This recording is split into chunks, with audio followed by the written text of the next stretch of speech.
mas mahaba siya. Ito naman, doon ka naman. Happy New Year, Yuki! Ay, dami! Uy, ate, ba't yung kay Adrian ang dami? Bakit sa akin? Ito lang, Hayaan mas mo matanda na. ako sa kanya. Ay, yan mo na. Ikaw naman, masyado ka namang ano yan. Dami mong pera eh.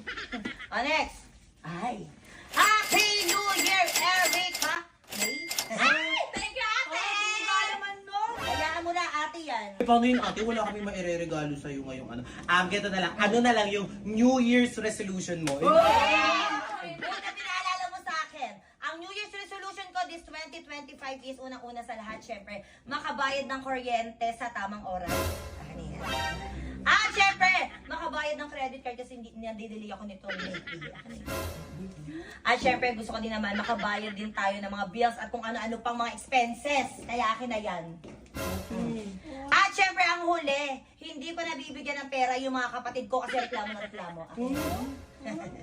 Uy, ate, ako lang bibigyan mo sa Tinanong niyo ako kung anong New Year's resolution ko. So, sinagot ko lang. Basta kayo dyan. Ano yung sinasabi? Ikaw kasi. Ikaw yun eh. Ikaw Ikaw yun, eh. ako yun. Totoo.